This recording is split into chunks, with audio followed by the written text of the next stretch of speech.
The limits of debate in this country are established before the debate even begins, and everyone else is marginalized. They're made to seem either to be communists or some sort of disloyal person, a kook, there's a word, and now it's conspiracy. See, they've made that something that should not be even entertained for a minute, that powerful people might get together and have a plan. Doesn't happen. You're a kook. You're a conspiracy buff.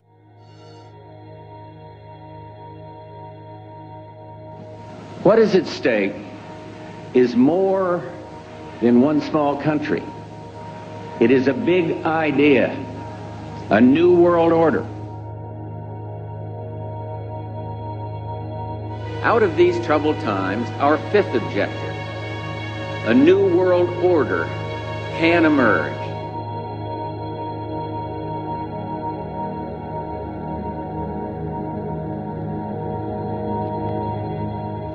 В своем движении в другом направлении, к новому мировому порядку, I think новой цивилизации. Even that does not describe why the world has changed so much and why the world has turned so much toward a new world order and a new kind of civilization.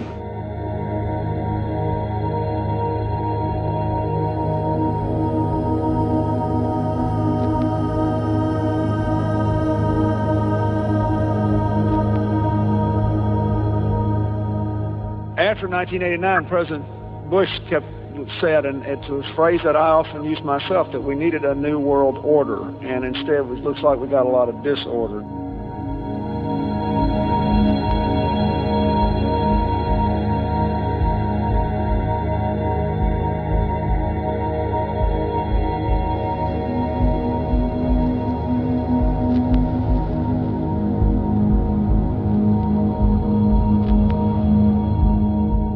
There is a chance for the President of the United States to use this disaster to carry out what his father, a phrase his father used, I think, only once, and hasn't been used since, and that is a new world order.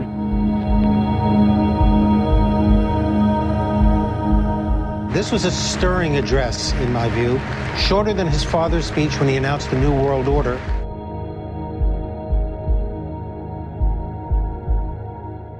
And it's only now that we can begin to understand that the world order that globalization brings and what it's going to look like, it's driven forward now not just by the balance of military strength, the Cold War times, or ordinary political power.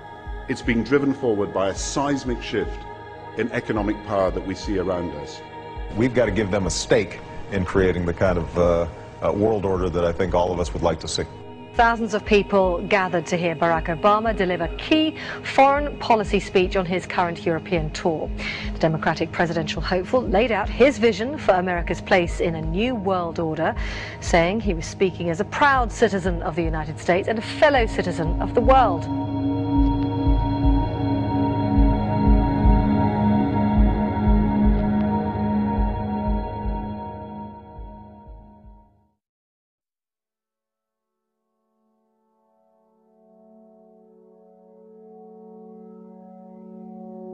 This film is unique in that it systematically studies the origins, activities, and destiny of evil. Presentations in this genre make all kinds of predictions about the future, most of which will turn out to be wrong. Instead of dwelling on the future, I'm going to survey the past. The New World Order is like a rope. That rope is made up of cords of political, military, economic, scientific, cultural, and religious power. Each cord of the New World Order rope is composed of people at the outer layers who have no idea what the ultimate goal of those at the center of each cord is. As people work their way to the center of each cord, the ultimate goal of those associated with the New World Order becomes clear. A one-world government, a one-world economy, a one-world military, a one-world society, and a one-world religion, all enforced with absolute control under a single world ruler. This goal is not democratic. In fact, most people will not want this goal to be pursued because it limits their freedom. In spite of popular resistance, this goal is being achieved through secrecy and progressive conditioning to make the public want this goal. There is plenty of evidence that this goal exists. Pat Robertson has written in a book a few years ago that we should have a world government, but only when the Messiah arrives. He wrote, literally, any attempt to achieve world order before that time must be the work of the devil. Well, join me. I'm glad to sit here at the right hand of Satan. The primary driver of the New World Order is religion. After all, people act on what they believe. Financial control is the means by which the New World Order funds its primary tool, which is warfare. We must first understand the tool of warfare before we can grasp the matrix of control being applied to us. Once we understand these systems of control, we can then understand the belief systems of those who are controlling us. All this knowledge is necessary to form strategies of resistance to what you are probably not even aware of. But how did this mindset, control system, and tool of warfare get created?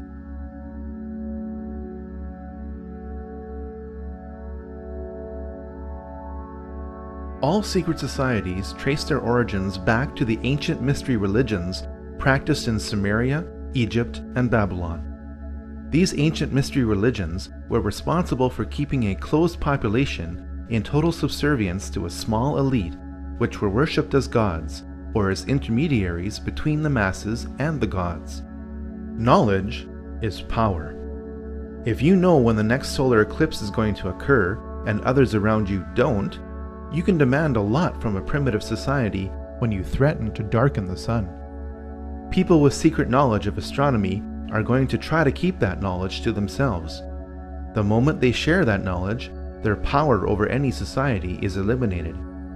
Large groups of people can be held in check by belief systems given to them by a tiny elite which keeps a core of knowledge to itself. This is why the most powerful groups in any society operate in secret. In fact, the word occult does not mean evil. It means secret. You are not supposed to know the secrets of the elite. Once you discover and verify these secrets, you'll be shocked at how the elite control you. The very word secrecy is repugnant in a free and open society, and we are, as a people, inherently and historically opposed to secret societies, to secret oaths, and to secret proceedings.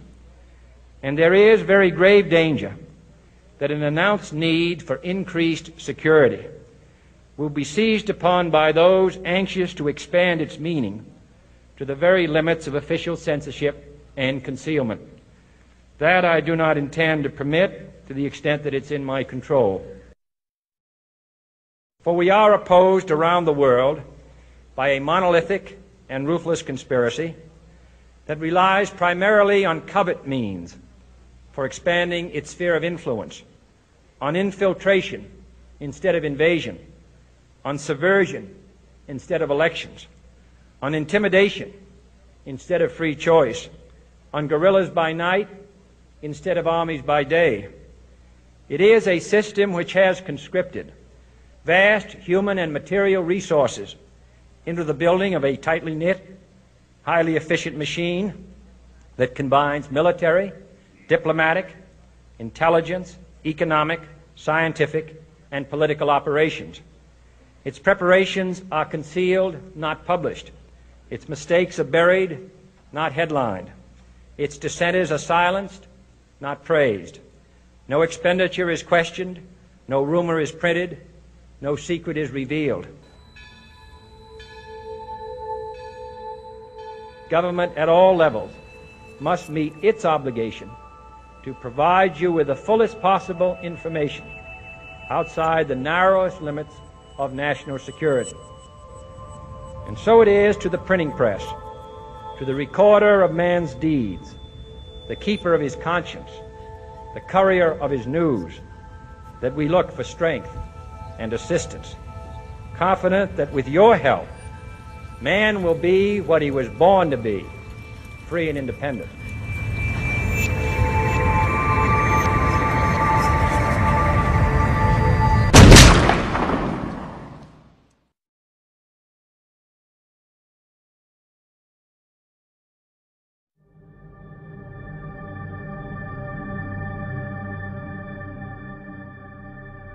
While other cultures were practicing pantheism, the monotheism of the Israelites kept them unique. When the Israelites were true to their faith, they prospered. When they began to absorb the teachings and practices of the surrounding cultures, the Israelites became oppressed by the civilizations they had previously resisted. Those within Judaism who were tempted by the occult practices of the surrounding cultures became the vehicle by which secret societies continued right up to today. Practitioners of the occult within Judaism codified their beliefs in a sub-religion which became known as Kabbalah. On the surface, Kabbalism appears to be Judaism. In reality, it is the exact opposite of Judaism. The Kabbalah offers an occult counter-explanation to the revelations of the Jewish prophets and the history of the Israelites. The Kabbalah depicts Moses as an occult figure whose purpose was to initiate the Israelites back into the more enlightened and advanced teachings of Egypt. We must grasp this if we are to understand much of what is happening in Israel today.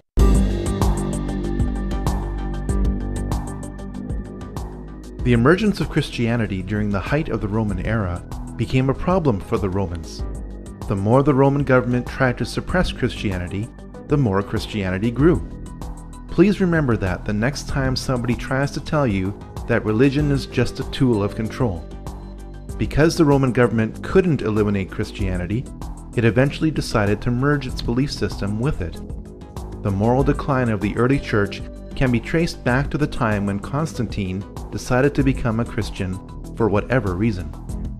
The beliefs of the Babylonians, Egyptians, Greeks, Eastern cultures, and Romans infiltrated much of Christianity as the Roman government merged with Christianity. At the heart of this infiltration was Gnosticism. Gnosticism means salvation through knowledge, while Christianity means salvation through Christ. Gnosticism has always been the primary driver of the New World Order.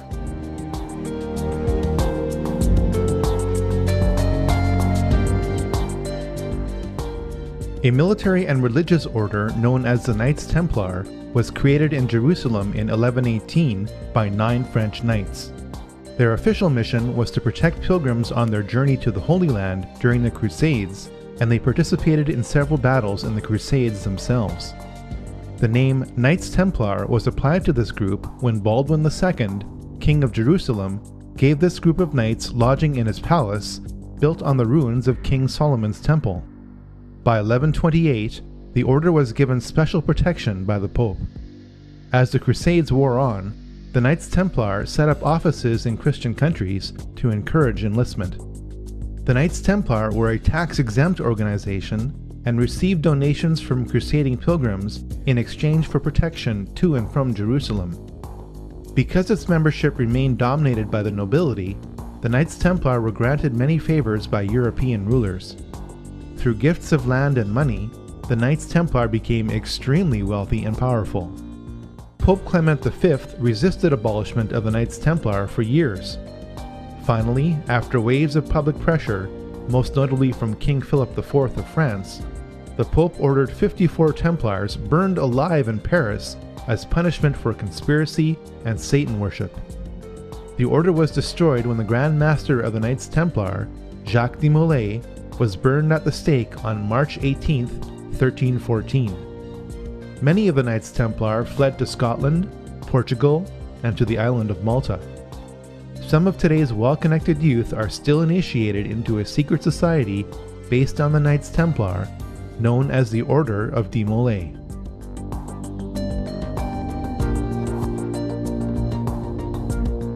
The Rosicrucians were a religious order that combined the beliefs of ancient mystery religions with Christianity. It is not known whether the Rosicrucians were founded independently of the Knights Templar. At some point, these two groups merged and became one. After the Knights Templar were abolished, the Rosicrucians became the key vehicle by which occult teachings were spread throughout Europe. This has also been the case in much of the Jesuit order as it led the Counter-Reformation.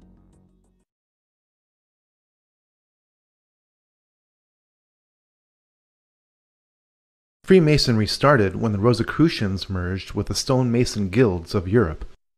From the 1640s onwards, As the construction of grand cathedrals declined, Masons concentrated less on stonework and more on occult teachings. By 1717, the world's first Grand Lodge of Freemasonry was established in London. Freemasons were initially viewed positively by the public for doing good works, and the number of lodges grew rapidly throughout Europe. The age-old satanic desire for power also grew within Freemasonry. A secret society within a secret society, made up of only the highest levels of Freemasons, fathered a ruthless philosophy that is affecting us to this day. On May 1st, 1776, the Order of the Illuminati was born.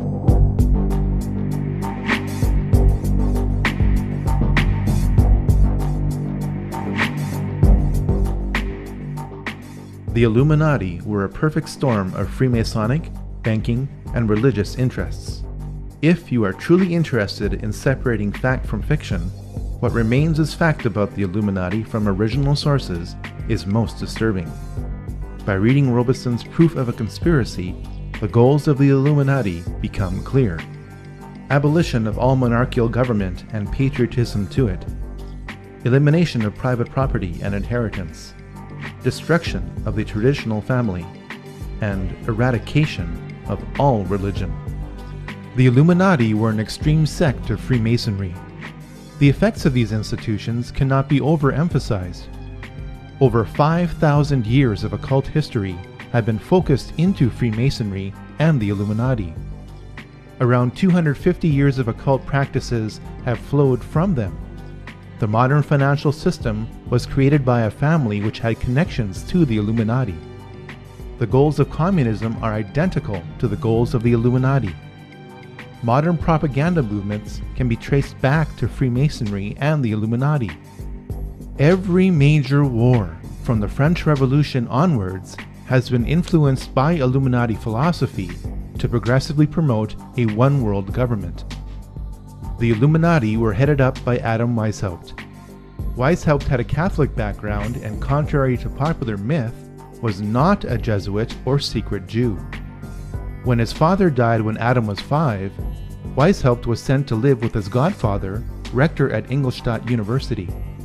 Because the university was a Catholic institution, the rector brought home many suppressed books, which Adam read. Weishaupt graduated with a Doctor of Law degree from the University of Ingolstadt in 1768. Though the Pope disbanded the Jesuits in 1773, they were still allowed to teach canon law at the university because they were the only ones who were qualified to do so. This angered Weishaupt and pushed him further towards the radical teachings he read as a child. At first, Weishaupt had only a few disciples who met locally in Weishaupt's apartment in Ingolstadt, Germany. To my knowledge, this is the only presentation to prove the physical origins of the Illuminati. From this upper room, an evil philosophy of extreme rationalism was born. Weishaupt was initiated into the Masonic Lodge of Theodore of Good Counsel in Munich in 1777. Through his growing associations with Freemasons, priests, preachers, professors, dukes, colonels, and counts, Weishaupt worked to weave the Illuminati into the rope of Freemasonry. The nobility wished to become members of the Illuminati to establish more connections to advance their own enterprises and interests. Members of the Illuminati were gradually told the intentions of the group as long as they agreed with them and could be trusted to keep its secrets. In 1782, dozens of participants attended the Masonic Congress of Wilhelmsbad, which became the power base of the Illuminati. At its height, the Illuminati had around 2,000 members. The House of Rothschild was on its way to becoming the most powerful banking family in the world. Mayer Amschel Bauer, a Jewish coin dealer of humble origins, changed his name to M.A. Rothschild. He placed a red shield in front of his banking house, which incorporated a hexagram. The family crest has evolved over time, but maintains this element within it to this day. Mayer Rothschild never became a member of the Illuminati, nor did he finance this movement as is commonly believed. Rothschild did act as banker for 2 members of the Illuminati. Archbishop Prince Karl Theodor Delberg attained the highest degree within the Illuminati in 1784 and was a traitor for France and Napoleon. He reluctantly emancipated the Jews of Frankfurt in 1811 for a high price, financed by Mayer Rothschild. Karl, Landgrave of Hesse-Kassel, was deeply into the occult and was the main organizer of the Congress of Wilhelmsbad, held at the summer home of Karl's brother, William IX, Elector of Hesse. The House of Hesse built up one of the largest fortunes in Europe by hiring out mercenaries conscripted from its own kingdom to other nobilities. Mayer Rothschild handled the mercenary blood money of the House of Hesse by becoming its banker in 1783. The House of Rothschild grew from its connections to members of the Illuminati, and not because the two were combined. Despite their best efforts at necessary secrecy, the Illuminati were exposed in 1784 by the Bavarian government, which soon issued an edict banning all secret societies. The workings of the order were contained in writings seized by the Bavarian government, which took them so seriously as to publish them in an official document entitled The Original Writings of the Order of the Illuminati, which was distributed to the major governments of Europe. Some members of the Illuminati were arrested, while most fled Bavaria under the edict. This only spread Illuminati philosophy further throughout Europe. Adam Weishaupt went underground and re-emerged under the sponsorship of Duke Ernst II of Saxe-Coburg-Altenburg, where he would continue to write books on the Illuminati until his death.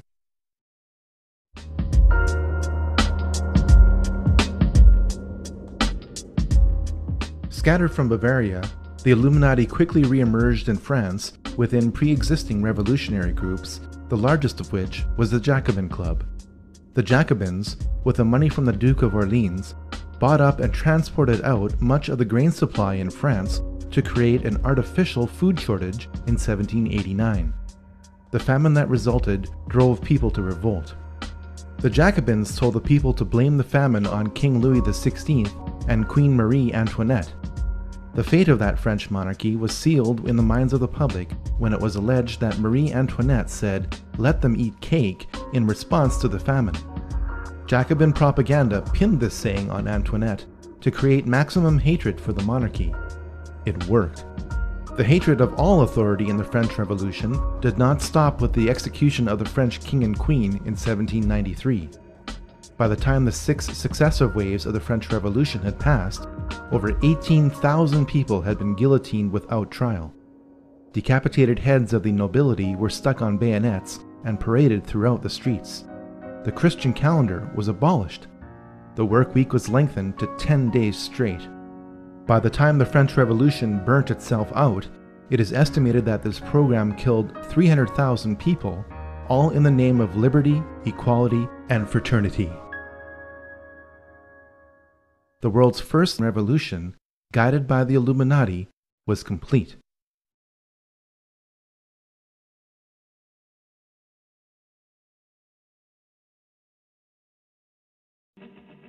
Though Mayer Amschel Rothschild died in Frankfurt in 1812, his empire grew through his family.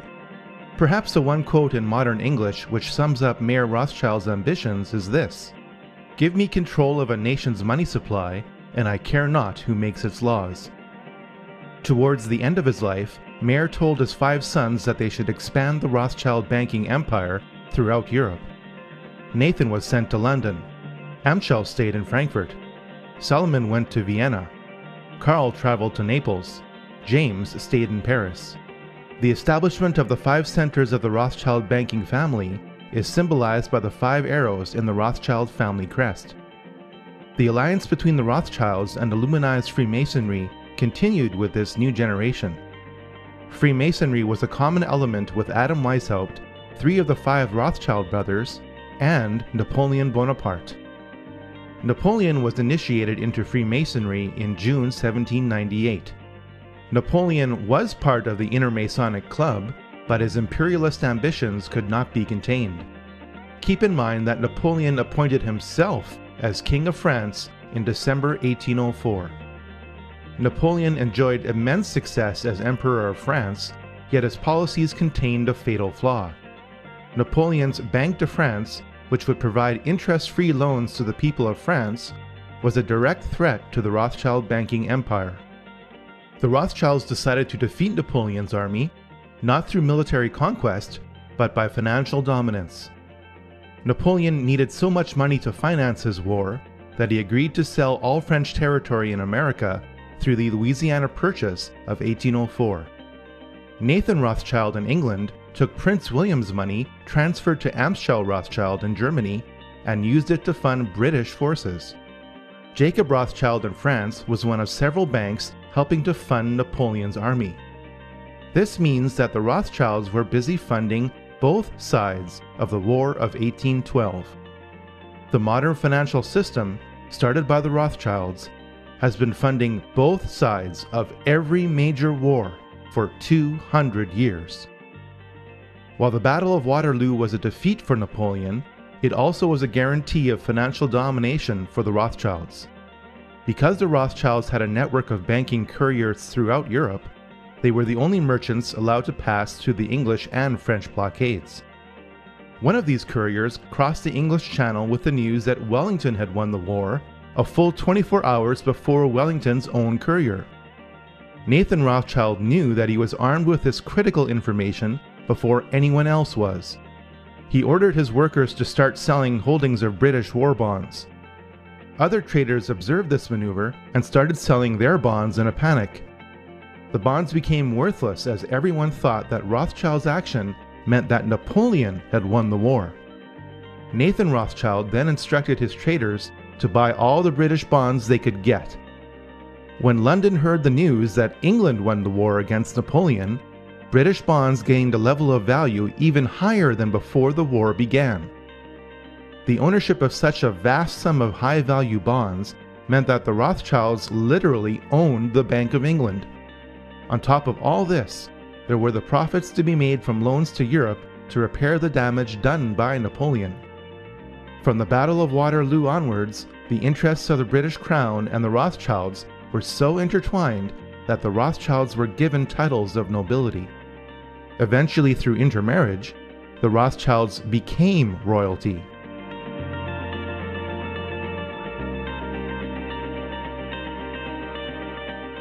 Following the Napoleonic Wars, the Illuminati thought that the nations of Europe would be so tired of fighting that they would agree to enter into a federation. Switzerland was declared to be a neutral country into which member kingdoms could deposit their money. Since the post-Napoleonic nations of Europe were heavily indebted to the Rothschilds, it could be argued that the Congress made Switzerland act as the modern version of the Knights Templar for the past 200 years. Now you know why Switzerland has acted as Europe's untouched bank during the European slaughters of World War I and World War II. The Congress of Vienna resulted in a treaty. Russian Tsar Alexander I opposed this treaty because he saw the Congress as an Illuminati takeover. The Rothschilds vowed that the Romanov dynasty would someday come to an end.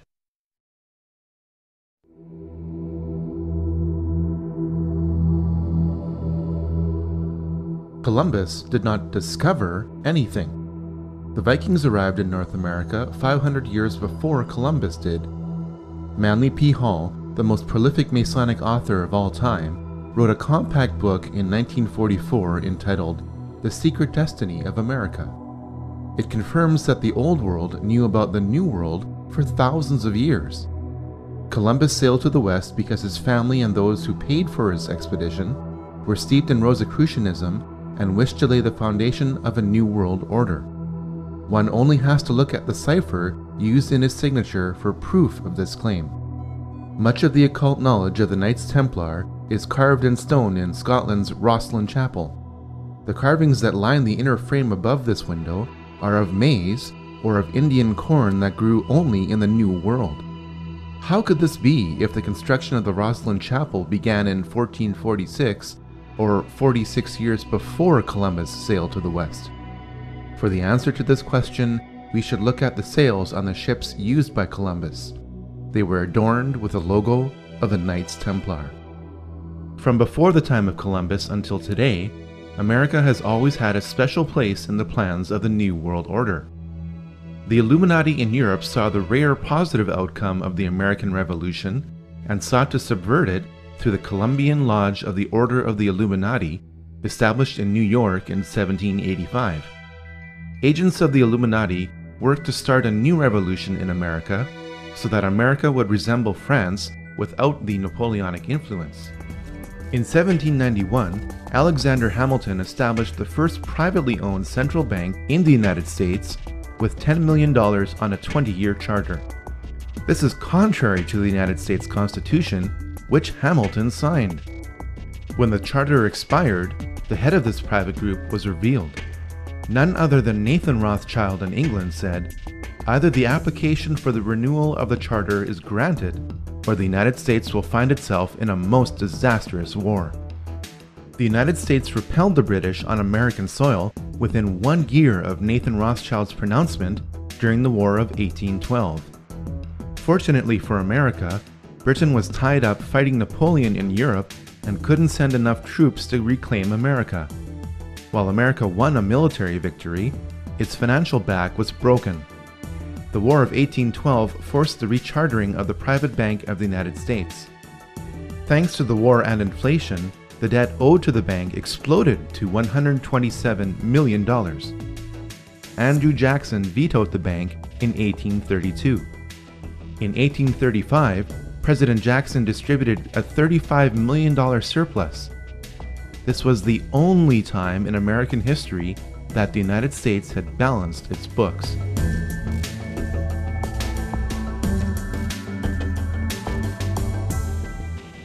The Rothschilds had their sights set on reclaiming America. A divide and conquer strategy would be used by creating a conflict between the North and the South. The North was to be a British colony annexed to Canada under the control of Lionel Rothschild. The South was to be a French colony given to Napoleon III of France under the control of James Rothschild. Lincoln's main problem shifted from slavery, which he outlawed, to how he was going to pay for the defense of America against the international bankers who were destroying it. Lincoln came up with a brilliant solution called the greenback.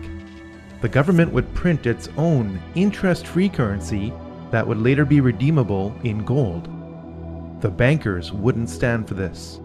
On April 14, 1865, 5 days after the South surrendered, Lincoln was shot by John Wilkes Booth. Booth was a member of the Knights of the Golden Circle.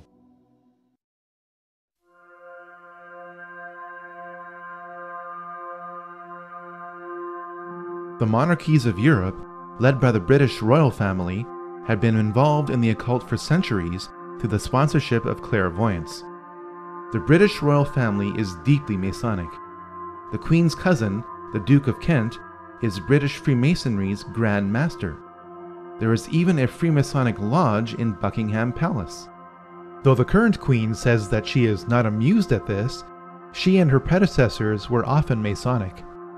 It is a fact that much of the European nobility goes back to various houses, especially in England and France, which link the lines of the kings of England and the kings of Jerusalem. Fiction occurs when this link is used to create a mythology which states that the British people, led by their monarch, are one of the lost tribes of Israel. British Israel Freemasons also believe that since America was descendant from Britain, Americans who are of British Masonic descent are also one of the lost tribes of Israel. On the back of the US $1 bill, there exists a Star of David, hidden in plain sight. The British royal family is more German than it is English. Queen Victoria was married to Prince Albert of Saxe-Coburg and Gotha. Under pressure from anti-German sentiment created during World War I, King George V changed his family name to Windsor. When Princess Elizabeth wanted to marry Prince Philip of the House of Schleswig-Holstein-Sonderburg-Glücksburg, she faced the same problem that King George did. Prince Philip renounced his titles and adopted the surname of Mountbatten. All 4 of Prince Philip's sisters married into the German nobility, which embraced Nazi philosophy. Remember that Adam Weishaupt wrote more material on the Illuminati under the sponsorship of Duke Ernst II of Saxe-Coburg-Altenburg. Because Prince Albert was great-grandson of Duke Ernst II and consort to Queen Victoria, the British royal family are direct descendants of Ernst II. Since Duke Ernst II became a member of the Illuminati in 1783, it is not hard to see that the teachings of Adam Weishaupt are being used by the British royal family today. The British monarchy was involved in 2 wars with China over opium. From about the mid-17th century onwards, Europe had a huge trade deficit with China. Europe wanted Chinese tea, silk, and porcelain, but China did not want as much of what Europe had to offer. This trade deficit problem was made worse by the fact that Chinese emperors demanded to be paid in silver and gold coin. The problem was solved when British traders began importing opium into China from India. Large areas of China became addicted to opium. The addiction was so intense that in many areas of China, opium was currency. The conflict between the Chinese emperors and British traders grew so bad that Queen Victoria sent in the British army to fight the Chinese army over opium in 1839 to 1842 and again in 1846 to 1860. When you are told that the British royal family's wealth is based on taxation, don't believe it. It could be argued that the British East India Company occupied India on behalf of the British Crown and its traders. Afghanistan is occupied today by coalition forces. In 2007, 93% of the world's opium production came from Afghanistan. The 2006 Afghan opium harvest was also valued at $3 billion.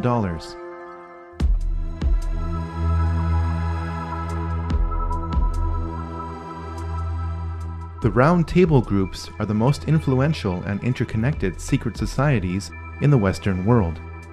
While Cecil Rhodes did not start any of these groups, he was instrumental in ensuring that they worked together toward a common goal. In 1966, Georgetown University history professor Carroll Quigley defined this goal in a massive work entitled Tragedy and Hope. One of the members of the Round Table groups sponsored Carroll Quigley, who was given access to their secret records to produce what the group thought would be an internal publication. As a teenager, I heard John Kennedy's summons to citizenship.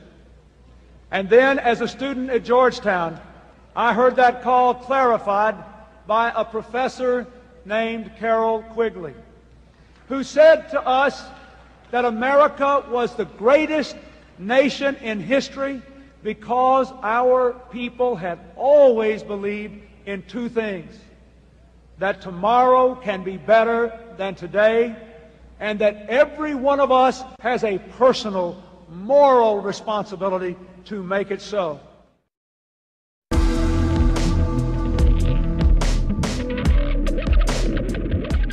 Soon after Adam Weishaupt died, Italian patriot Giuseppe Mazzini was appointed to be the head of the Illuminati in 1834. Mazzini became a 33rd degree Mason while attending Genoa University. The most important thing about Mazzini is that he formalized the Mafia. The name Mafia is an acronym which stands for Mazzini Artificia Ferti Incendi and Avvelenamenti, or Mazzini authorizes thefts, fires, and poisonings.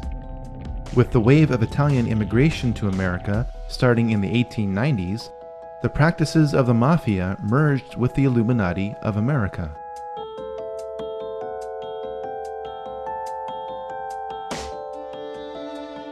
Next to Adam Weishaupt, Albert Pike is the most influential Freemason in history.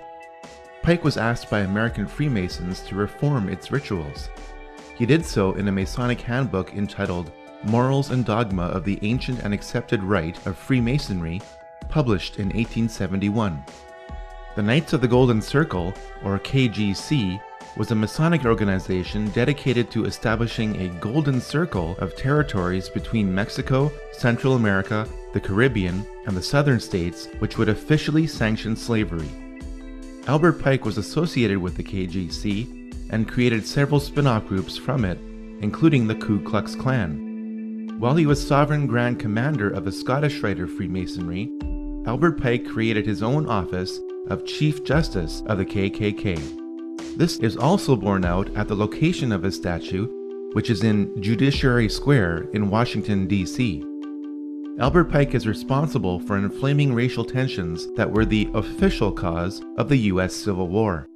Now you can understand how the American Civil War was really about who would control the money supply of the United States, and that slavery was a secondary issue in this conflict.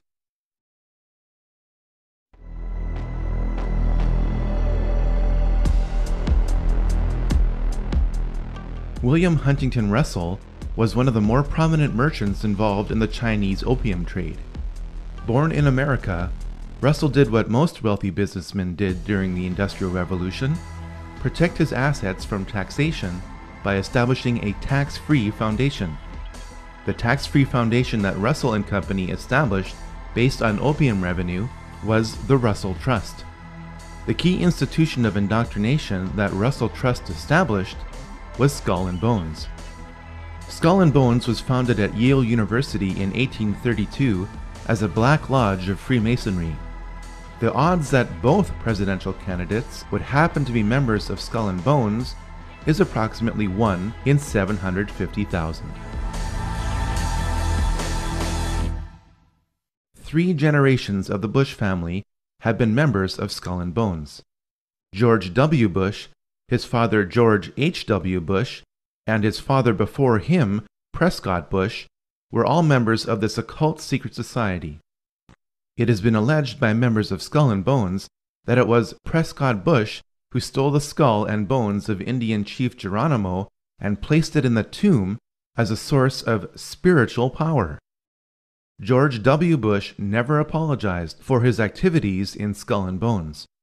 One of the first things he did as president was appoint many of his fellow bonesmen to positions of power.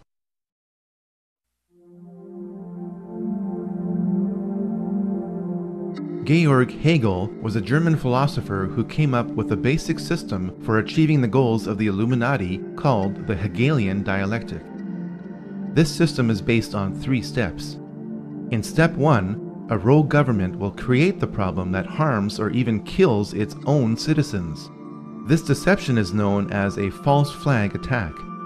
In step 2, a rogue government will control the reaction to the problem which it created by typically blaming it on an enemy or some aspect of its own society over which it seeks more control. This is why the term false flag attack is so named.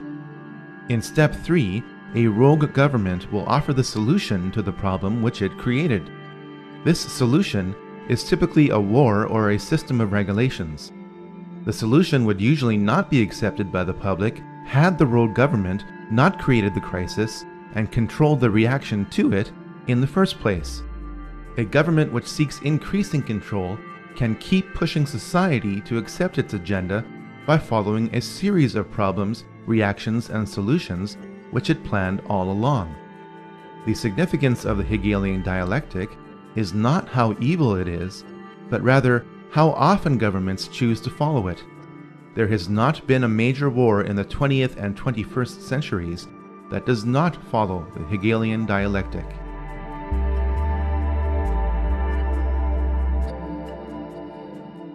Though his family converted to Christianity, Karl Marx became a Satanist during his university years.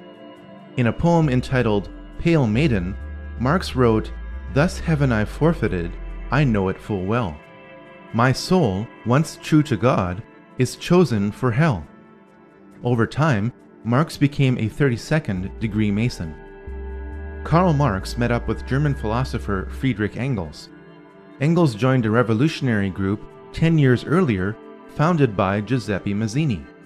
It was Engels who would feed Karl Marx physically and intellectually for life. Marx published the Communist Manifesto in 1848 based on a draft from Engels.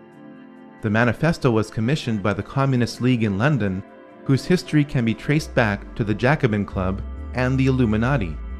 The foundations of communism are identical to the goals of the Illuminati. Karl Marx was always looking for money.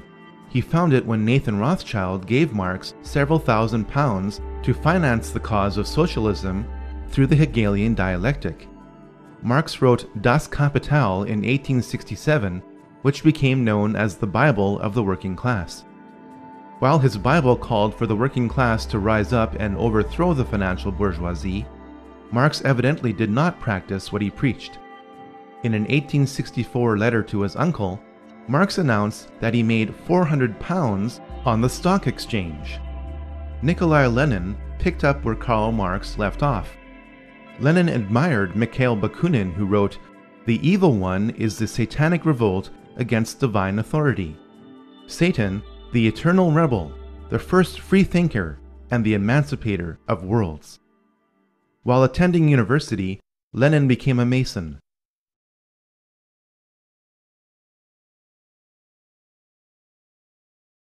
Stopped by Andrew Jackson and delayed by Abraham Lincoln, the international bankers finally seized control of the financial system of the United States.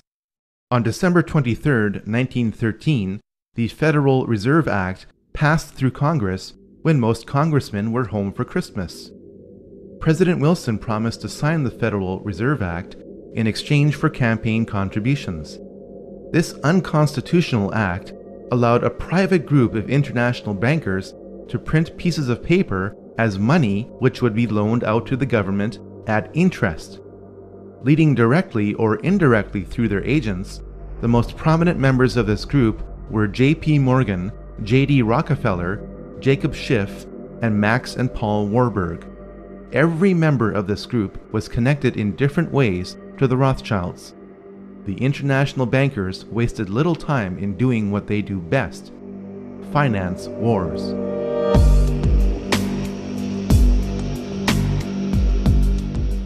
The bankers of Europe and America found a way to ignite the growing tension between Germany and the Anglo-American establishment for the economic and cultural dominance of Europe. Most people know that the flashpoint of World War I along the Western Front was the torpedoing of the Lusitania on May 7, 1915. What most people don't know is how the operations of the Lusitania were engineered to provoke this war. British intelligence broke the German war code in December 1914. This meant that the First Lord of the Admiralty, Winston Churchill, knew where every German U-boat was in the English Channel. The Lusitania slowed to await the arrival of its military escort through the channel. Churchill ordered the escort to return to port. The Lusitania was crawling alone through a war zone. A private letter from Churchill removes any doubt as to whether he intended for the Lusitania to be sunk. Roughly 1,200 people lost their lives in an engineered event designed to start a war. The Germans claimed that the Lusitania was carrying arms from America to be used by Britain against Germany. 93 years later, this claim has been proven to be true. The English-speaking press, controlled by the CFR in America and the Rothschild-owned news services in Europe, published the claim that the barbaric Germans had attacked an unarmed passenger ship. This ignores the fact that the German government placed warnings in New York newspapers reminding passengers that the ship would be sailing into a war zone. The best example of how the Illuminati bankers funded both sides of World War I was given through Max and Paul Warburg. Paul Warburg's firm of Kuhn, Loeb & Company was in charge of Liberty Loans, which helped finance the American military. Max Warburg's firm of M.M. Warburg & Company helped finance the German military. The Rothschilds were unable to control Russia because of the Tsar until World War I, when the alliance between the European and American bankers was complete. Jacob Schiff spent $20 million in gold to finance the Russian Revolution through Leon Trotsky, who was exiled in style in New York. Of the 384 commissars that were to make up the new Russian government, 264 had come from the United States. When the ship carrying the men and materials for the revolution were seized at the port of Halifax by Canadian authorities, President Wilson secured their release by stating that if they weren't let go, the US would not enter the war. Lenin, exiled in Switzerland, promised to make peace with Germany if he overthrew Russia's temporary government. He was placed in a sealed railway car with $5 million in German gold and was sent to Russia. When the elections were held in November 1917, Lenin's communists received only 24% of the vote. Lenin had to use force in order to represent the people. The United States stepped in with enormous amounts of food and relief supplies as famine gripped Russia while Lenin took control of it. This opened the door for American industrialists and financiers like J.D. Rockefeller to build the infrastructure of Russia. The net effect was that America continued to support the communist revolution. This support was extended as power was transferred from Lenin to Stalin in spite of Stalin's ruthlessness. World War I ended according to the master plan of the 20th century Illuminati financiers. They knew that communism could only continue so long as capitalism supported it. The financiers also knew that the oppressive chains of the Treaty of Versailles would be broken by a leader who would eventually rise up from within Germany. Welcome to the first round of Problem, Reaction, and Solution.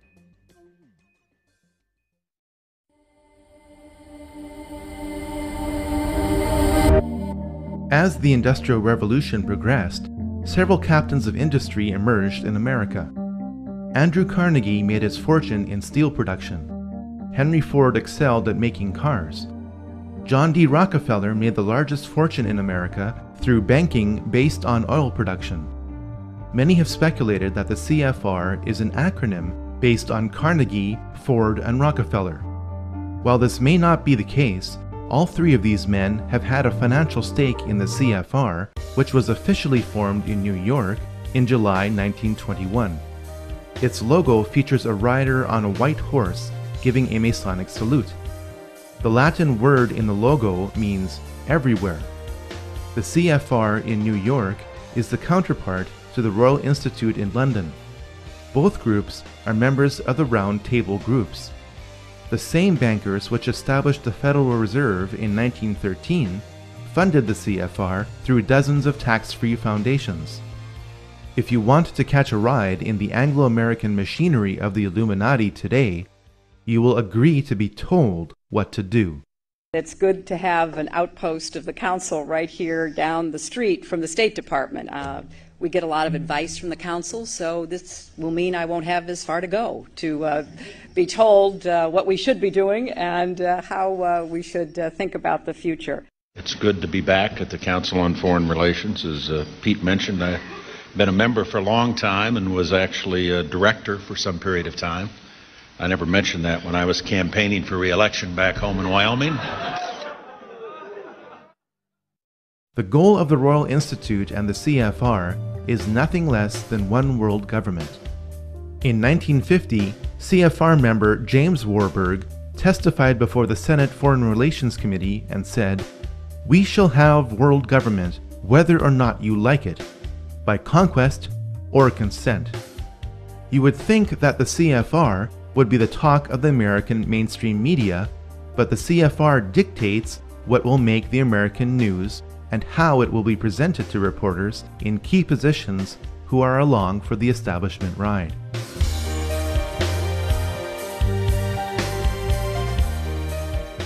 Following World War I, the League of Nations was the first popular attempt at creating a world government.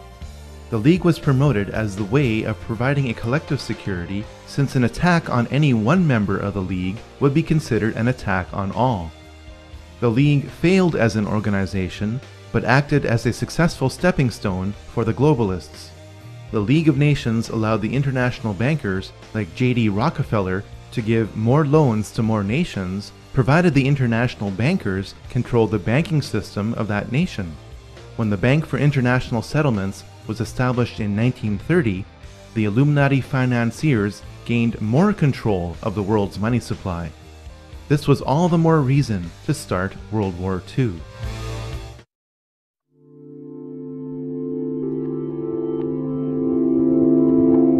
Adolf Hitler was offered as the manufactured solution to the burden imposed upon Germany by the Treaty of Versailles. The event Hitler created to take control of Germany was engineered through a false flag attack. We now know that Hitler had his henchmen set fire to the German parliament, known as the Reichstag, in 1933. The fire was blamed on communist agent Marinus van der Lubbe in a huge show trial. In reality, van der Lubbe was a mentally handicapped individual picked up off the streets. Hitler's mighty war machine was funded and created by Wall Street. The Treaty of Versailles induced Germany to default on its debt.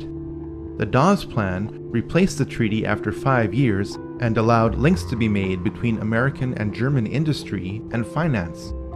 From the mid-1920s to the late 1930s, through the Bank of International Settlements, over $135 million was loaned to the German electrical, steel, and chemical industries from Wall Street. The profits on these loans were considerable. Without the technology for extracting petroleum from the German coal fields supplied by Rockefeller-owned Standard Oil of New Jersey, the Nazi war machine would have ran out of gas. One of the funders of the Nazi war machine was Prescott Bush, father and grandfather of 2 U.S. presidents. According to files from the U.S. National Archives, Prescott Bush was a partner in Brown Brothers Harriman. This was one of the corporations used by industrialist Fritz Thyssen to move assets between America and Germany.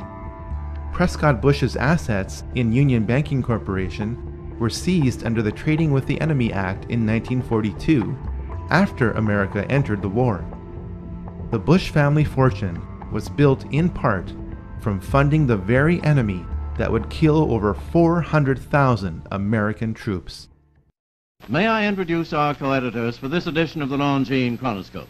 Our distinguished guest for this evening is the Honorable Prescott Bush, United States Senator from Connecticut. I think we have made, just in this year, very marked and noticeable progress in connection with the Cold War. Included in that, too, should be our efforts to get at this subversion business within our own government. The ideologies of the Nazis and the Communists were set against each other by the Illuminati financiers in a dialectical struggle. Both ideologies are flawed and use the same means to produce the same result. The Illuminati financiers chose to eliminate the Nazi movement and preserve communism for one very important reason. Hitler started to print money just like the Federal Reserve. At this point, all of Europe was tied up in war with itself. The problem and reaction stages of World War II would only be solved through America. America entered World War II based on the Pearl Harbor attack that was allowed to happen and deliberately made worse. The Japanese signals indicating the time, place, and resources to be used in the attack were remotely intercepted and sent to President Roosevelt. President Roosevelt chose not to relay the information to Pearl Harbor. America now had the excuse to attack Germany, even though Germany never attacked America. The Japanese were ready to surrender in February 1945, but 2 nuclear bombs were dropped on them after this date instead of being used in Europe. The madness of World War II accomplished several things for the Illuminati financiers. Profits could be generated by rebuilding Japan and using it to provide cheap labor to flood America with inexpensive goods. This would accelerate the long-term planned process of bringing down America, just as China is being used to help finish the job today. Communism was allowed to consume half of Europe in order to lock America and the Soviet Union in a new dialectical struggle and a new opportunity for profit. Most importantly, World War II paved the way to create the United Nations and the Nation of Israel. It must be noted that the top 4 players of World War II had ties to the occult. Hitler was deeply involved in the black arts. He joined a group focused on esoteric teachings called the Thule Society. This is where the logo for the Nazi Party came from.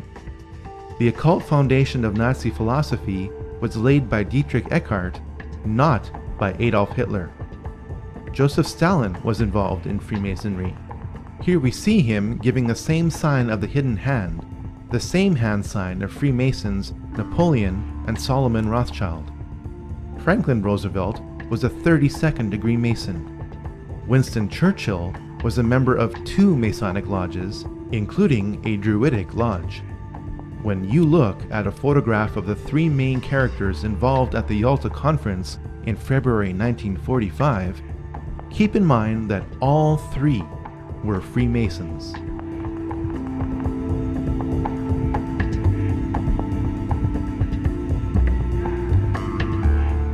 The United Nations was the second prearranged attempt at world government, offered as the solution to future conflicts like World War II.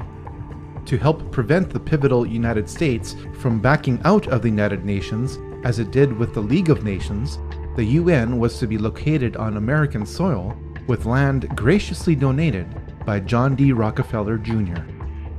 Through its domination of the American media, the CFR conditioned the United States to accept the increasing role of the UN in the drive for world government.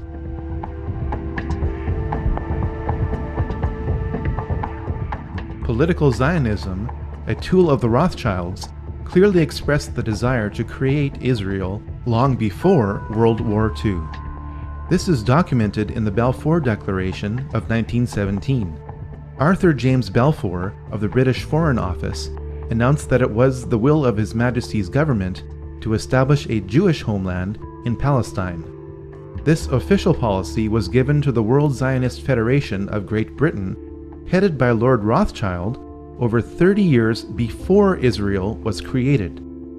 James Balfour, a willing tool of the British Freemasonic crown, was awarded many Masonic royal titles for this and other services rendered. Political Zionism used and magnified the anti-Semitism of the Nazi movement to create Israel. As soon as Hitler took power in 1933, many Jews around the world boycotted German goods. The political Zionists in Palestine negotiated a secret deal with the devil. In return for the transfer of 60,000 Jews and $100 million to Palestine, political Zionists would halt the worldwide Jewish-led anti-Nazi boycott that threatened to topple the Hitler regime in its first year. Over 40 million Chinese died in a 25-year period under the dictatorship of Mao Zedong, yet all you probably know is the phrase 6 million Jews. The Holocaust of the Jews has been ground into the public consciousness by the political Zionists who used its horror to justify their goal. Theodor Herzl's dream was realized when the flag he proposed, based on the Rothschild hexagram, flew over Israel in May 1948.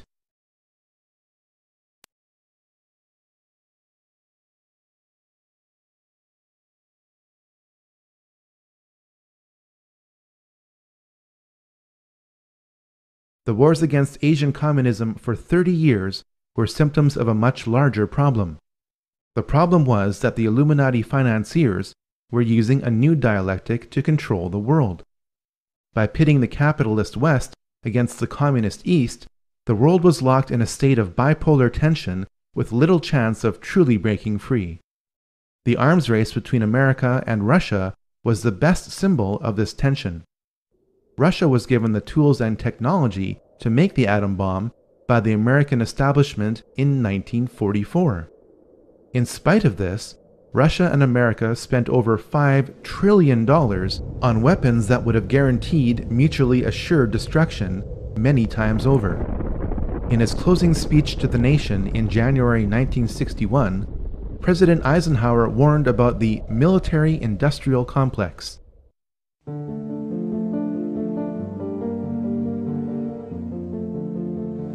Until the latest of our world conflicts, the United States had no armaments industry. American makers of plowshares could, with time and as required, make swords as well. But we can no longer risk emergency improvisation of national defense. We have been compelled to create a permanent armaments industry of vast proportions. Added to this, 3.5 million men and women are directly engaged in the defense establishment. Now, this conjunction of an immense military establishment and a large arms industry is new in the American experience. The total influence, economic, political, even spiritual, is felt in every city, every state house, every office of the federal government. We recognize the imperative need for this development, yet we must not fail to comprehend its grave implications.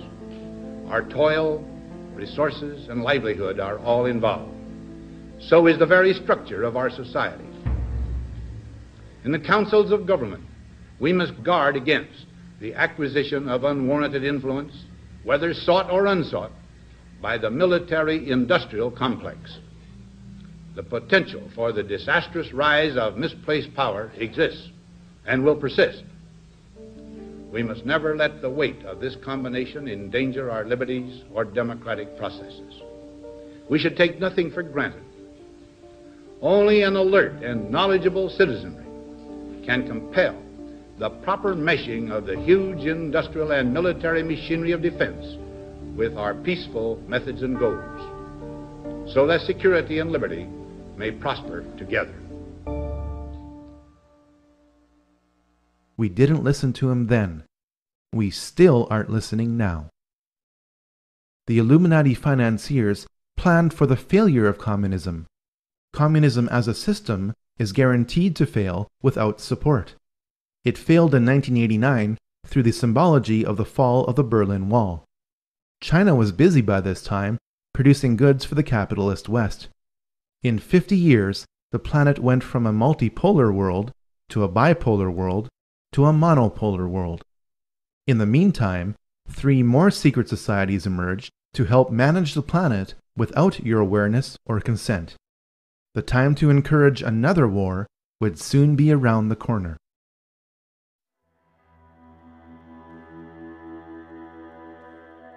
The Bilderberg Group got its name from the Bilderberg Hotel in Oosterbeek, Holland, the site of the group's first modern meeting. It was founded by Prince Bernhard of the Netherlands in 1954, though its practices can be traced back to the Knights Templar. The Bilderberg Group was originally concerned with a regional Europe for the benefit of its members at the expense of national sovereignty. Over time, its scope has broadened to include balanced membership mainly from NATO countries. Many members of the CFR are also members of the Bilderberg Group. Once a year in 5-star hotels between Europe and North America, around 100 influential people gather together to determine the future of the planet for the next 1 or 2 years. The membership and accomplishments of the Bilderberg Group have been impressive. Presidents are chosen by this group. When Queen Beatrix and David Rockefeller get together at a Bilderberg meeting, you are looking at the 2 people on the planet who control the lion's share of the world's oil supply. The 2008 oil price and credit boom and bust were planned events according to leaks from the Bilderberg Group in 2006. The Bilderberg Group also created the European Union.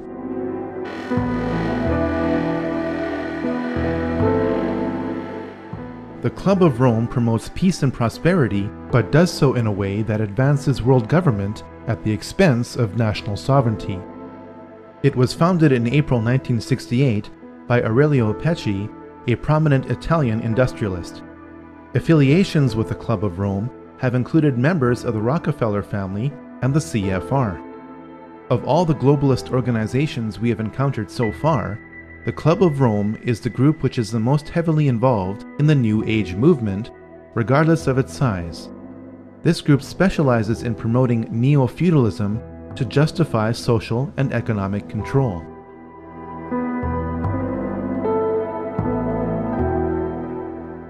The Trilateral Commission was created in 1973 by David Rockefeller to launder money.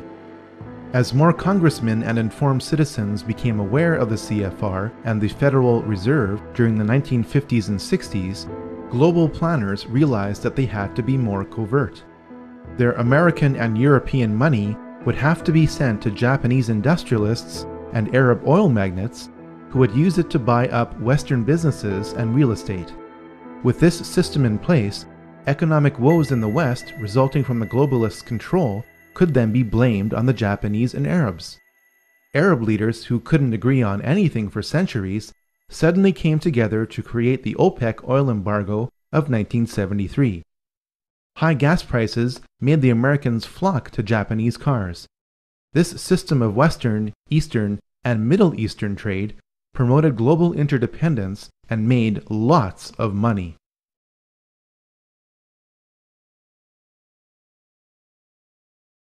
Saddam Hussein became the new target of the Illuminati financiers with the collapse of communism in 1989.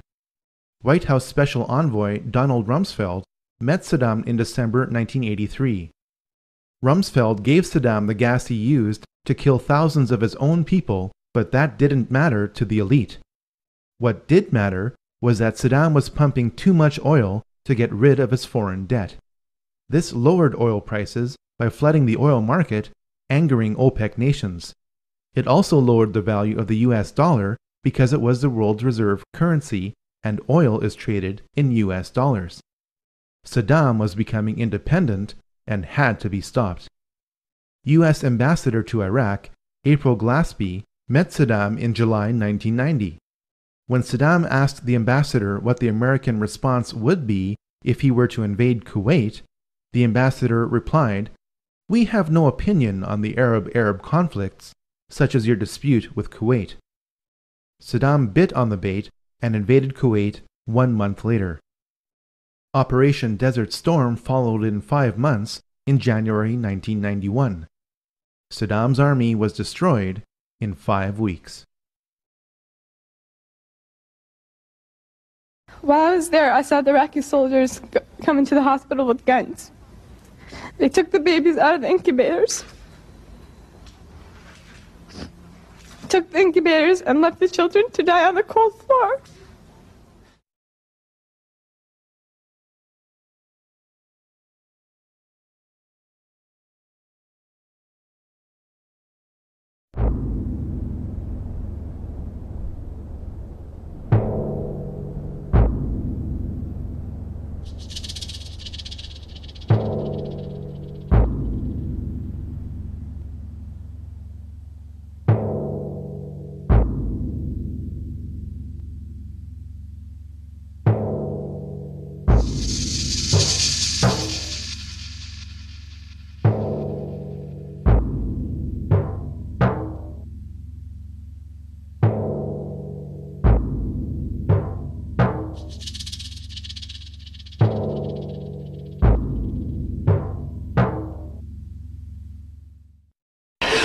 We are now led to understand that there are also firings in another city in Saudi Arabia. CNN's Carl Rochelle is here with me. He just came up. Carl, I know we can't be very specific given these restrictions, but within those parameters, what did you see? Well, what I saw, I didn't see anything hit. I looked almost straight above us.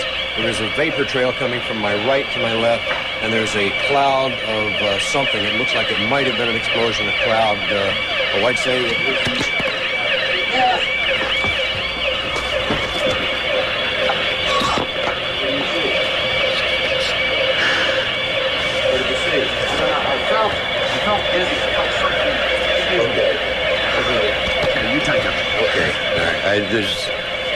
My apologies for that. He's putting on a gas mask.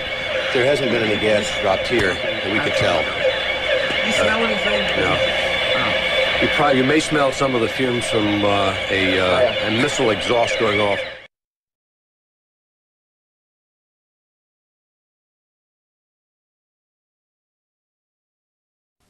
Je suis un journaliste américain. Oh, I love this country so much. You guys just don't have a clue. This is a Scud. You can tell it by its distinctive label. Now, when the missile is launched, the first thing you look for is the plume sticking out behind it. Now, when you detect this, you can tell it's been launched. Thank you.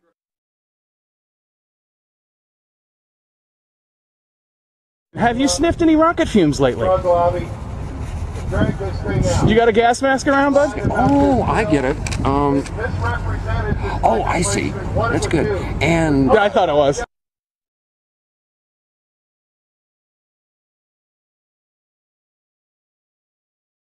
They took the babies out of the incubators, took the incubators and left the children to die on the cold floor. And they had kids in incubators, and they were thrown out of the incubators so that Kuwait could be systematically dismantled. It's a proud day for America, and by God, we've kicked Vietnam syndrome once and for all. Thank you very, very much. Saddam's baited invasion meant that the nation of Iraq and its rich oil reserves could be held indefinitely as ransom by the globalists from 1991 onwards. But this was not enough for the elite. George Herbert Walker Bush, member of Bohemian Grove and Skull and Bones, whose father helped finance the Nazis, signaled the intention of the Illuminati. His New World Order speech to Congress was given on September 11, 1990, exactly 11 years before another staged event. The crisis in the Persian Gulf, as grave as it is, also offers a rare opportunity to move toward an historic period of cooperation. Out of these troubled times, our fifth objective, a new world order, can emerge.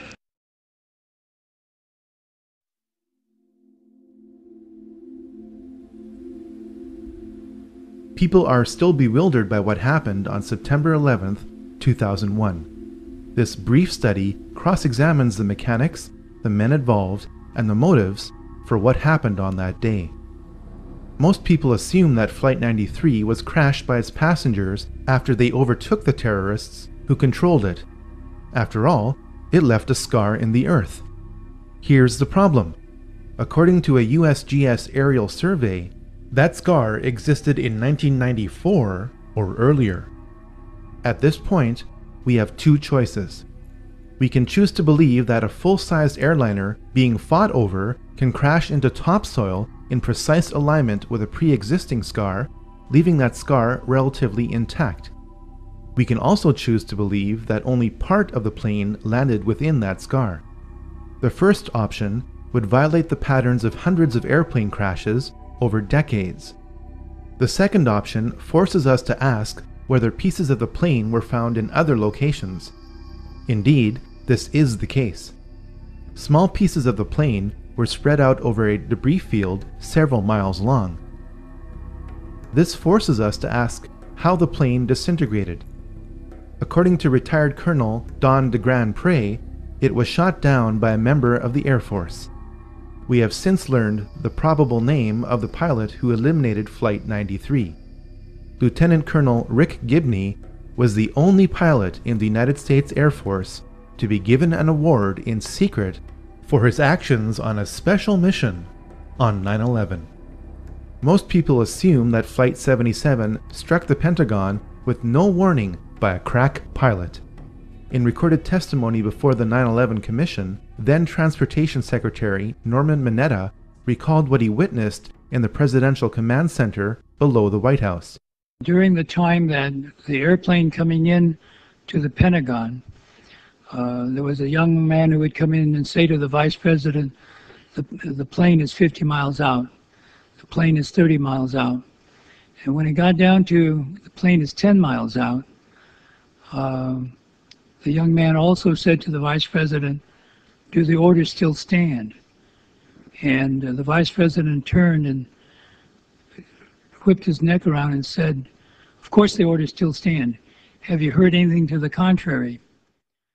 This testimony proves that the Vice President was aware that something was approaching the Pentagon. Hani Hannour is alleged to have hijacked Flight 77 and flown it into the Pentagon. Here's the problem. The flight parameters for Flight 77, obtained under the Freedom of Information Act from the National Transportation Safety Board, indicate that the flight deck door remained closed once the plane was in flight. The mid-air hijacking of Flight 77 could not have taken place if the cockpit door never opened. One of the popular myths of 9/11 is that the Twin Towers were towering infernos. If that's true, then people wouldn't have been told to return to work in the South Tower. In the neighboring South Tower, people are also evacuating, but an announcement over the PA system tells workers their building is secure and they can return to their desks, an announcement that will soon have tragic consequences. If the towers were towering infernos, then the Battalion 7 chief would have never been able to make it to the 78th floor and say, Hey, Ladder 415, we got tanks, isolated pockets of fire. We should be able to knock it down with 2 lines. Where you know that? 78th floor, numerous 1045 Cold Horn. If the tower fires were melting steel columns, then Edna Sintron wouldn't have been able to wave from the plane impact zone with her light pants not even singed.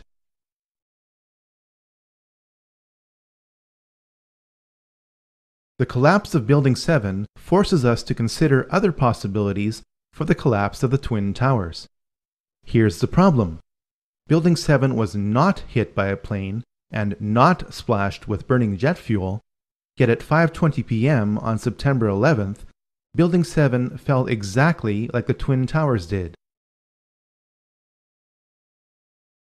For the third time today, it's reminiscent of those pictures we've all seen too much on television before, when a building was deliberately destroyed by well-placed dynamite to knock it down.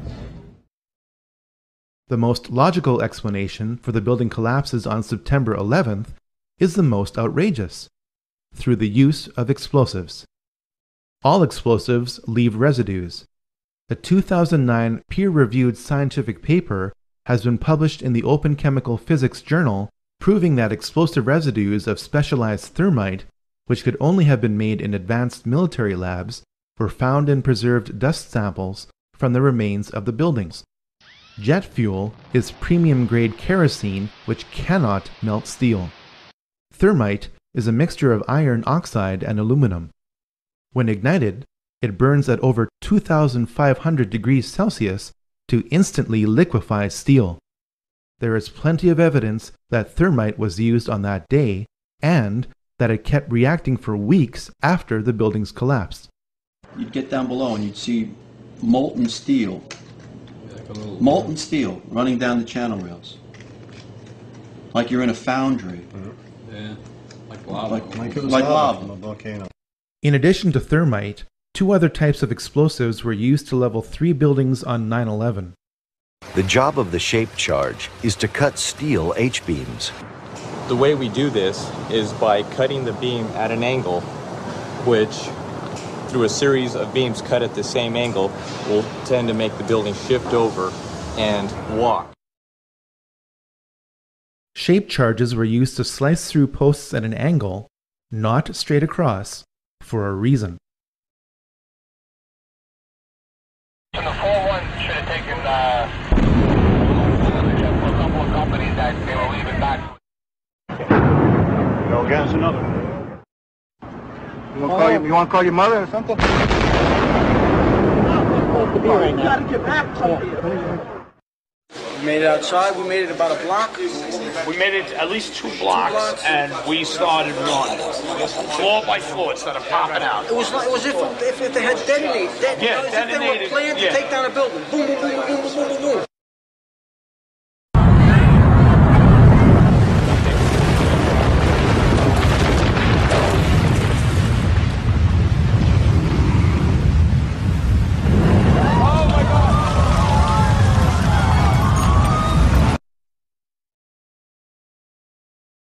Based on the evidence, the final roll sequences after pre-weakening with thermite and shape charges was most likely done with nuclear explosives. Don't think of Hiroshima.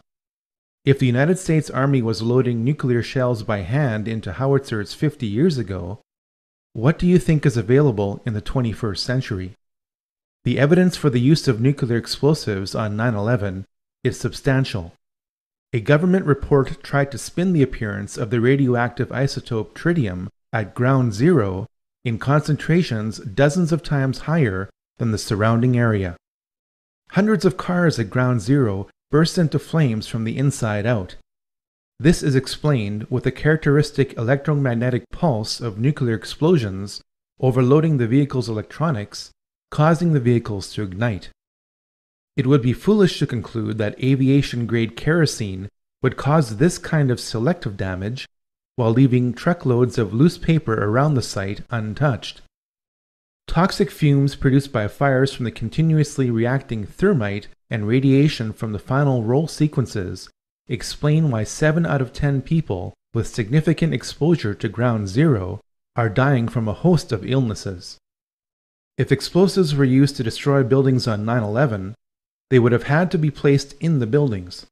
This is made easier when there was an unprecedented power down in the World Trade Center complex for alleged electronic upgrades on the weekend before September 11, 2001. Is it just a coincidence that the president's brother, Marvin Bush, was on the board of directors for the firm providing security at the World Trade Center?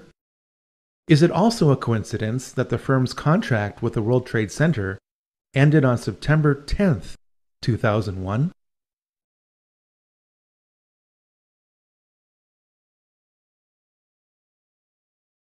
The so-called terrorists who attacked America without warning were trained and lived at U.S. military bases. The radical Islamic terrorists of 9/11 got drunk in a Florida bar, paying for their drinks with a wad of cash. Some of the terrorists who died in 9/11 have turned up alive and well. The 9/11 terrorists list has not been updated. Documents reveal that Osama's CIA codename was Tim Osman.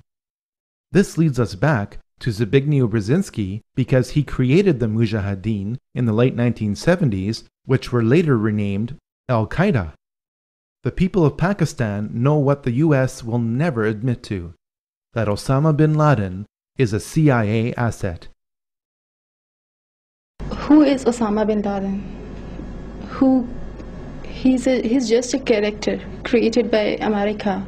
Well, actually, 98% of Pakistan would probably follow along the same line. They believe that Osama is basically a CIA agent who is working undercover to put a bad image of Islam. Really? You know, that land over there is yours. You'll go back to it one day because your fight will prevail and you'll have your homes and your mosques back again because your cause is right and God is on your side. This is assuming that Osama is still alive and that the conveniently timed release of new Osama recordings aren't faked. This brings us to why 9/11 occurred. James R. Bath met George W. Bush during their time at the Texas Air National Guard. Both were kicked out for being AWOL. Through a trust agreement created in July 1976, James Bath was authorized to invest money from Salem bin Laden, father of Osama bin Laden. This was at the time when George Bush Sr. was director of the CIA. 3 years later, James Bath bought 25,000 shares in Arbusto 79 Limited, George Bush Jr.'s oil company.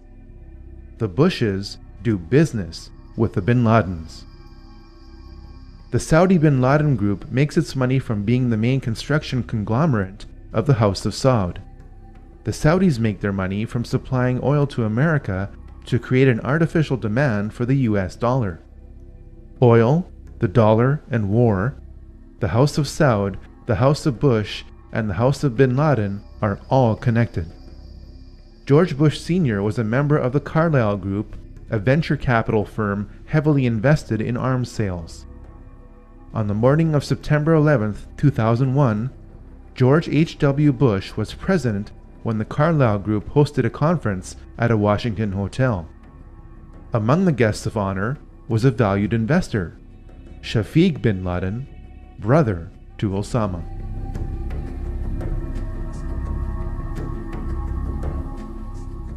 Operation Northwoods is the name of a top-secret report produced in 1962 by the highest-ranking military officer in the United States. This report remained classified for nearly 40 years, and for good reason. It suggested that the United States military should attack America under a system of pretexts. The attack would then be blamed on Cuba as an excuse to invade Cuba. The details of this report are staggering. Items inside a military base could be blown up and burnt. A ship at harbor could be sabotaged by starting large fires with naphthalene. Funerals for mock victims could be conducted. A modified military plane could be substituted for a civilian plane and loaded with passengers under carefully prepared aliases. The military aircraft would then be converted to a drone. The United States military planned to attack America in 1962 using remote-controlled aircraft to justify invading Cuba. Fast forward to 9/11. Because the cockpit door of Flight 77 never opened in flight, this is exactly what happened on 9/11. Now you can never say they'd never think of that. They thought of that in 1962. They thought about it again in 2001. The Project for a New American Century is a neoconservative think tank. Some of its members are the most powerful people in the United States. In a report dated September 2000, 1 year before 9/11, this group wanted to turn the United States military into a vehicle of global domination. You may doubt this interpretation until you turn to page 60. Here, we read that advanced forms of biological warfare that can target specific genotypes may transform biological warfare from the realm of terror to a politically useful tool. This report noted that this transformation would trouble American allies and would take a long time, absent a catastrophic and catalyzing event like a new Pearl Harbor. The goal of the war on terror is to make loads of money and to accelerate the next great dialectical war. Insurgents keep being captured, but some of them turn out to be MI5 agents. Over 160,000 soldiers and 180,000 civilians and mercenaries are being used to fight 100 Al-Qaeda soldiers. Members of Al-Qaeda are being trained at US military bases. Opium is flowing from Afghanistan. The lies are so thick that bricks of cash are being given out to soldiers to keep them quiet. The Illuminati do not want peace. They want more wars. I met Rockefeller through a female attorney I knew, and I met him and I liked him, and he was a very, very smart man. He's the one who told me 11 months before 9/11 ever happened that there was going to be an event. Never told me what the event was going to be, but there was going to be an event, and out of that event, we were going to invade Afghanistan to run pipelines from the Caspian Sea. We were going to invade Iraq, to take over the oil fields, establish a base in the Middle East, and make it all part of the New World Order. And sure enough, later, 9/11 happened, and I remember he was telling me how how you're going to see soldiers looking in caves for people in Afghanistan and Pakistan and all these places, and there's going to be this war on terror, which is no real enemy, and the whole thing is a giant hoax, but it's a way for the government to take over the American people. And he said the end goal is to get everybody chipped, to control the whole society, to have the bankers, the elite people, the bankers and some governor controlling the world. In earlier times, it was easier to control 1 million people than physically to kill 1 million people. Today, it is infinitely easier to kill 1 million people than to control 1 million people. It is easier to kill than to control. He has proven to be an outstanding friend and somebody who I've learned an immense amount from, and for him to support me in this campaign and then be willing to come out here to Iowa is a testimony to his generosity. So if everybody could please give Dr. Brzezinski another round of applause.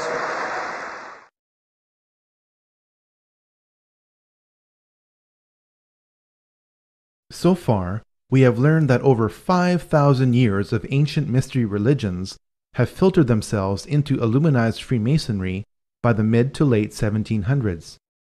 We have learned that every major war since the French Revolution has been manipulated through the Hegelian dialectic to provide more control to the Illuminati. We have also learned that Israel was an Illuminati creation. But where are we going from here?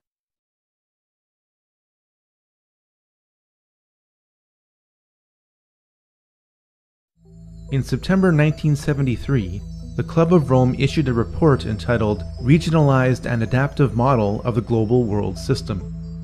It proposed dividing the world into 10 kingdoms.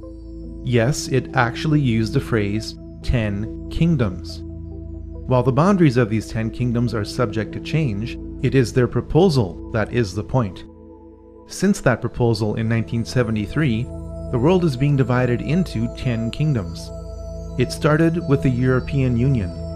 It is continuing with the African Union. It is now here with the North American Union, or NAU. Our elected political leaders in North America deny the existence of the NAU, calling it a conspiracy theory.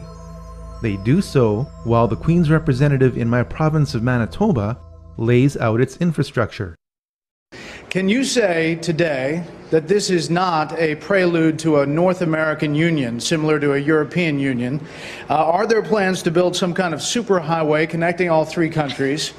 And do you believe all of these theories about a possible erosion of national identity stem from a lack of transparency from this partnership?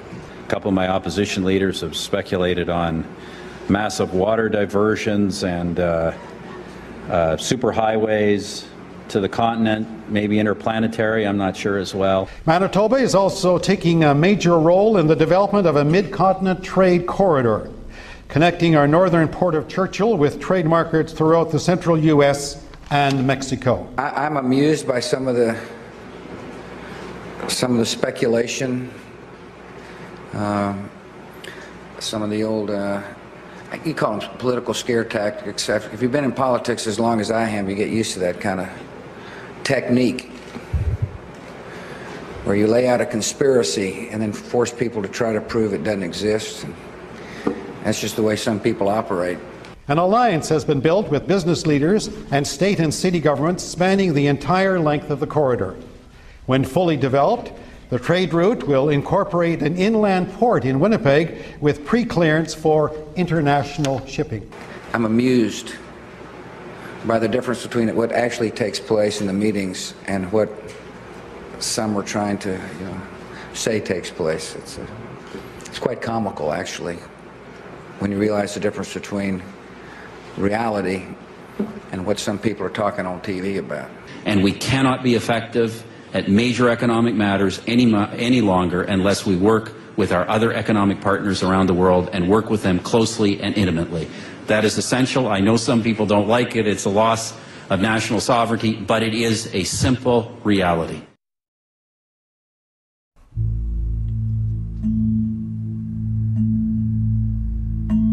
A lot of people are wondering about the future of America. New York is a dominant multicultural city. New York is also home to the United Nations, the premier organization of world government. The United States was allowed to become the world's biggest debtor nation when it became bankrupt in 1933, eventually along with all other nations, because your birth certificate is a bond. You are pledged as collateral on the debt of your nation. You are traded as a human resource on the stock exchanges of the world, especially in New York, the home to the world's largest stock exchange. Perhaps the greatest sign of America's pending destruction is on the back of the US $1 bill. You have been told that the bird on the right is an eagle. That's not what Manly P. Hall viewed it as. He knew that it was a phoenix, the ancient mythological bird of fiery rebirth. The phoenix is used to describe how old systems of power are deliberately destroyed to produce new systems of power. The system of power that is being built now is described on the left side on the back of the US $1 bill. You have been told that the Latin phrase Novus Ordo Seclorum means a new order of the ages. If you understood what the Roman poet Virgil meant when he wrote what this phrase is based on, it means God hath favored our undertakings, new order secular, or new world order. The occult purpose of America is to usher in the new world order on the back of what appears to be a trusted democracy. This purpose is hidden in plain sight.